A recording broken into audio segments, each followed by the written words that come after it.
Une adolescente méprise son nouveau professeur, un homme droit qui ne lui donne pas de bonnes notes pour ses travaux scolaires et ne tombe pas dans ses combines. Cependant, des années plus tard, elle réalise qu'il lui a beaucoup appris dans la vie et qu'il n'était rien de moins qu'un second père pour elle. Isabelle a toujours eu ce qu'elle voulait. Elle était la plus jolie des cheerleaders de son école, avec une longue file de garçons qui voulaient sortir avec elle. L'adolescente était très gentille avec les professeurs afin de les persuader de lui donner de bonnes notes, et elle voulait faire partie du club des filles cool de l'école. Les papas de ces filles étaient de riches hommes d'affaires, des avocats et des politiciens. Ils avaient du pouvoir et de l'argent, et Isabelle voulait être aussi cool qu'eux, aussi riche et puissante qu'eux. Alors un jour, la jeune fille de 16 ans a dit à ses parents qu'elle voulait une nouvelle voiture. « Papa, s'il te plaît ?» a-t-elle dit. « Tous les enfants. Personne ne va à l'école à pied. Si est tellement pauvre. Nous avons une vie agréable. Tu gagnes bien ta vie. Pourquoi tu ne m'achètes pas une voiture, chérie ?» dit son père. Ton école n'est qu'à une courte distance à pied. De plus, je pense que tu es trop jeune pour avoir une voiture. Papa, proteste Isabelle. Non, je ne le suis pas. Je veux dire, toutes ces filles riches. Et puis elles cestent-tu point toutes ces filles riches ? Demande son père. Ok, très bien. Je veux juste une voiture parce que je veux être ami avec elle, papa. Elles sont littéralement les personnes les plus célèbres de l'école, et je mérite de les avoir comme amies. Je veux être l'une d'entre elles, et je ne demande pas grand-chose. Le père d'Isabelle a soupiré. Chérie, je ne pense pas que tu sois encore prête pour avoir une voiture. Demande à ta mère. Et laisse-moi te dire que ces amitiés ne durent pas longtemps.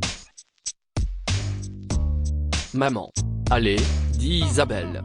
J'ai toujours de bonnes notes, et je suis bonne en sport.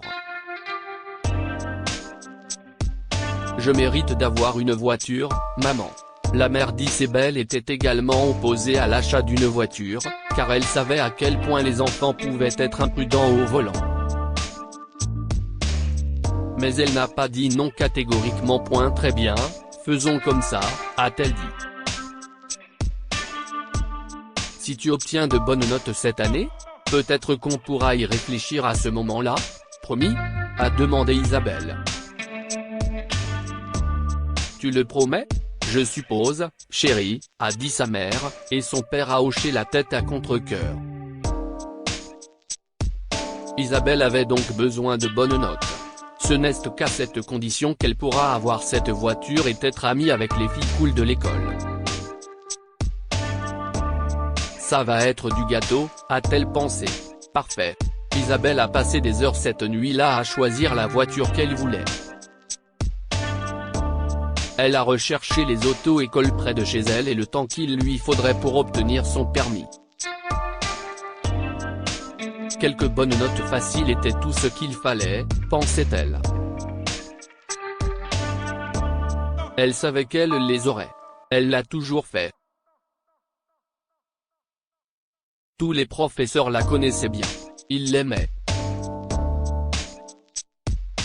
Mais un jour, Isabelle a appris qu'il y avait un nouveau professeur, M.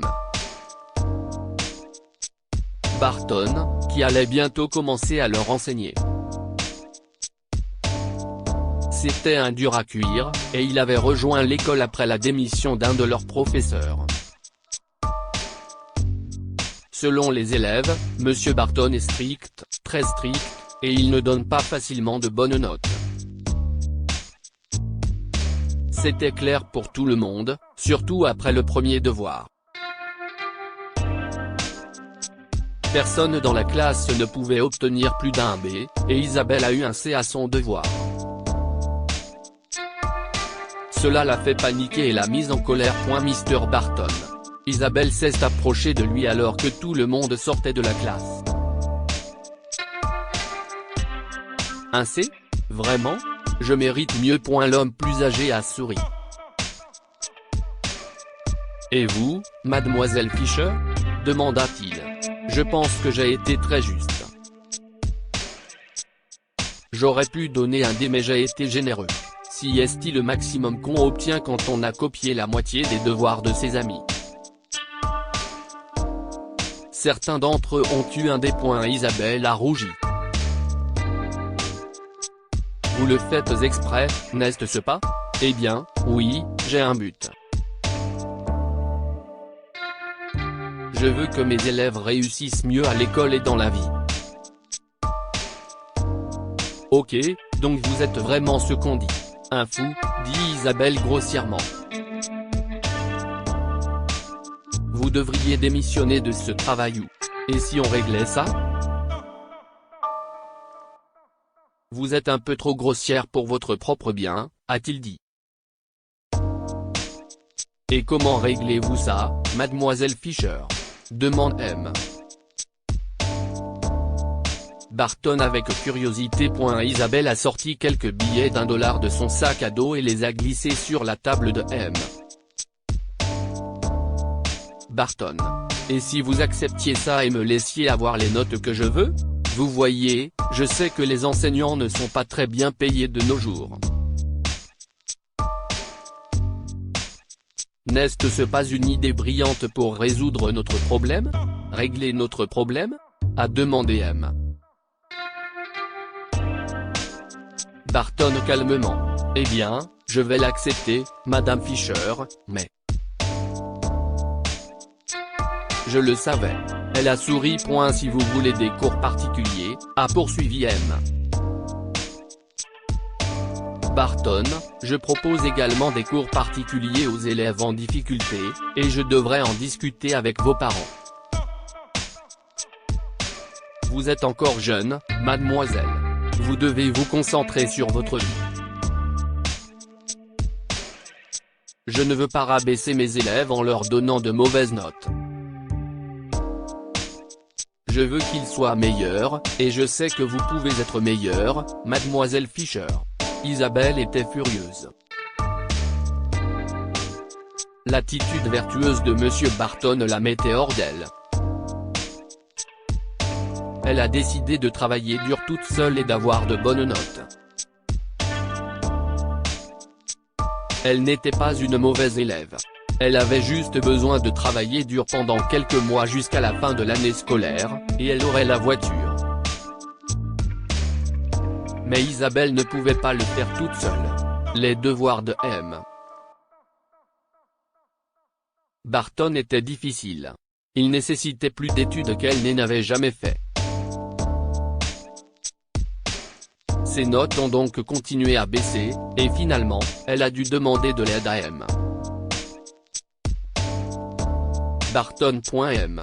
Barton était plus qu'heureux de guider la jeune fille. Il a donné des cours particuliers à Isabelle, et avec son aide, elle a eu de bonnes notes. Mais à la fin de l'année scolaire, elle ne voulait plus de la voiture. Elle voulait se faire un nom et devenir une meilleure version d'elle-même, comme M. Barton le lui avait appris. Le savoir ne se limite pas aux livres, disait-il. Nous grandissons tous les jours. Nous apprenons des choses qui nous entourent pour devenir une meilleure version de nous-mêmes. Et oui, il est important d'être fidèle à soi-même. Il est important de se demander ce que l'on veut, sans se soucier de ce que les autres penseraient de nous. Les années ont passé, et le vieux monsieur Barton n'a jamais oublié Isabelle Fisher. Parfois, il se demandait à quel point elle était naïve de le soudoyer pour avoir des bonnes notes. Puis un jour, il a reçu une invitation étrange. Nous vous invitons cordialement au dîner de gala. M. Barton était surpris, mais il a souri et pleuré un peu. Son élève le plus célèbre ne l'avait pas oublié. Le grand jour, M. Barton a revêtu un costume chic et est arrivé sur les lieux. Il a pris un siège et a souri fièrement en la voyant. Elle l'a aussi remarqué dans la foule et a souri. Tout le monde, dit-elle, prenant le micro et s'adressant à la foule. Aujourd'hui est un jour très spécial.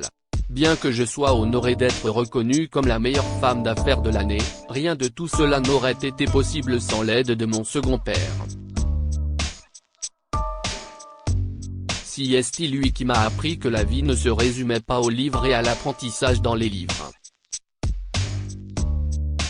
Il m'a incité à devenir une meilleure version de moi-même, a-t-elle ajouté, en s'approchant de M. Barton et en l'accompagnant sur la scène. C'est l'homme qui mérite cette reconnaissance. Il n'était rien de moins qu'un second père pour moi. À ce moment-là, Isabelle a montré la feuille d'examen sur laquelle elle avait reçu un A de M. Barton. Elle l'avait gardé toute sa vie. Et le fier professeur était en larmes en voyant cela. Je n'ai qu'une chose à dire, a-t-il exprimé en balayant ses larmes. J'ai toujours su que vous pouviez le faire, mademoiselle Fisher. Je savais que vous pouviez le faire. Je savais que vous pouviez être meilleur. Que pouvons-nous apprendre de cette histoire? Le succès vient à ceux qui travaillent dur. Après avoir croisé le chemin d'un enseignant comme M. Barton, qui valorisait l'éducation, Isabelle a appris l'importance de travailler dur et de devenir une meilleure version d'elle-même. Un bon professeur peut tout changer. Les principes justes de M. Barton ont transformé l'enfant gâté et insouciante que t'es Isabelle en un être humain prospère et humble. Partagez cette histoire avec vos amis. Elle pourrait égayer leur journée et les inspirer.